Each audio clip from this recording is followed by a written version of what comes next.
Our most gracious hosts this evening, Arun Firodia and Jayashree Firodia.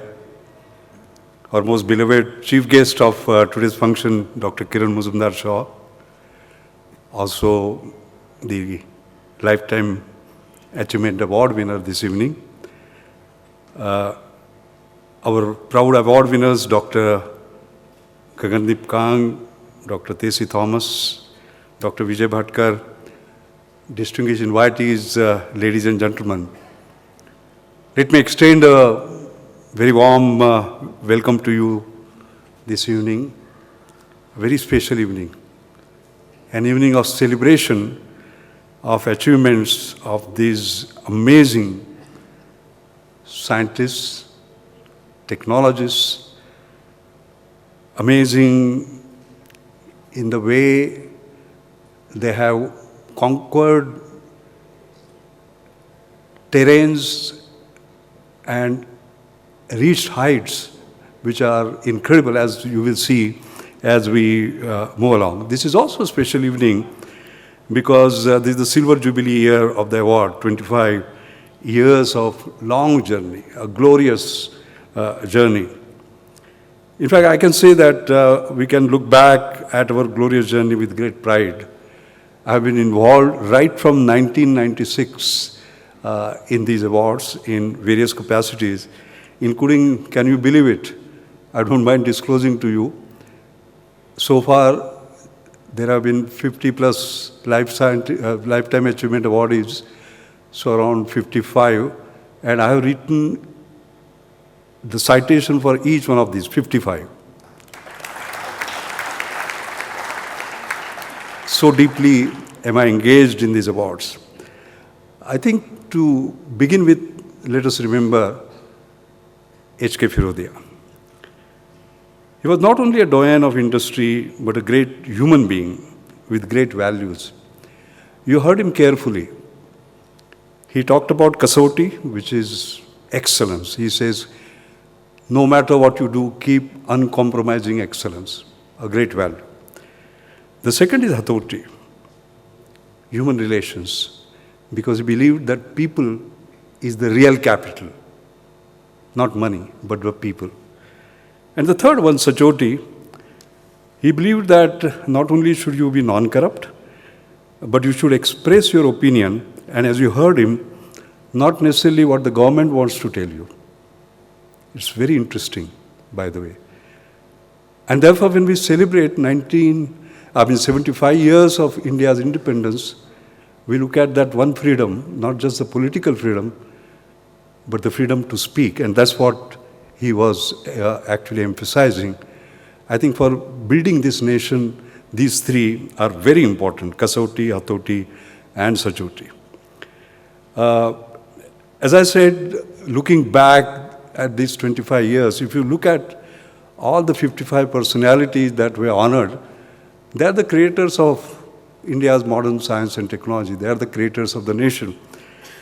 As you saw, Dr. APJ Abdul Kalam and Dr. Vijay Bhatkar were the first awardees. Dr. Vijay Bhatkar is here. The second were Professor C.N.R. Rao and Dr. Anil Kakodkar. You know, Dr. APJ Abdul Kalam became a Bharat Ratna. Professor C.N.R. Rao became a Bharat Ratna. And it is interesting, in the first 5 years, among the 10 awardees, we had 2 Bharat Ratnas and 5 Padma Vibhushans. Can you just imagine that? In fact, these awards, I must tell all the 3 iconic figures sitting here, has a Midas touch, by the way. You get this award and something happens to you. So don't be surprised if in these 3 personalities you will see the future of Bharat Ratnas and Padma Vibhushans and so on and so forth. That's the magic of this award. A special word about today's awardees. This is we were waiting for this Silver Jubilee celebration to do it in a special way by honoring these iconic women scientists. They're all iconic, towering figures. So first of all, I want to thank them because by accepting this honor, they honored our award itself and raised the prestige of this award. Let me say a few words with each one of them, because when I talk about women scientists, they are the iconic figures who become role models for all of us. First, Gagandeep Kang. I mean, people call her vaccine woman of India, and Gagandeep, some call you vaccine grandmother of India. So there she is, as a matter of fact. You know, we have Tessie Thomas, the missile woman of India, as was discussed, and Kiran Mazumdar-Shaw. She is the first biotechnopreneur to do IPO, but even much beyond that. So these are all three very, very special. You know, coming back to Gagandeep Kang, it was mentioned twice that she's the first woman scientist to become fellow of Royal Society in 360 years. I see a lot of young people here, so I must tell them what is FRS. And in order to explain that, let me tell you about something that I had tweeted recently when Her Majesty Queen Elizabeth II passed away. 350 years of FRS was, the Royal Society was celebrated. And as a fellow of Royal Society, I was also invited. I went there, I remember. Lord Martin Rees was the president. And as Her Majesty came along, he introduced me to her. So she looked at me and said, "Oh, you came all the way from India to attend this function? So you value it very much, it looks like." I said, "Yes." And then I told her a story that when I became FRS in 1998, Sir Eric Sykes, who was a fellow of Royal Society, had written to me, "Enjoy this FRS, because now there are only two greater things that can happen to you in your life. One is Nobel Prize, and second is death. One is sure, and another is uncertain." And I remember it was sort of amazing. And by the way, just as an aside, I must tell you that when Her Majesty went around the exhibition, and one girl was explaining to her this algae to oil, how you capture a photon and convert it into proton, and then the lipid and the oil. And you know, the kind of deep questions she asked, I must say I was amazed. As a matter of fact, I was sort of listening. It is very interesting.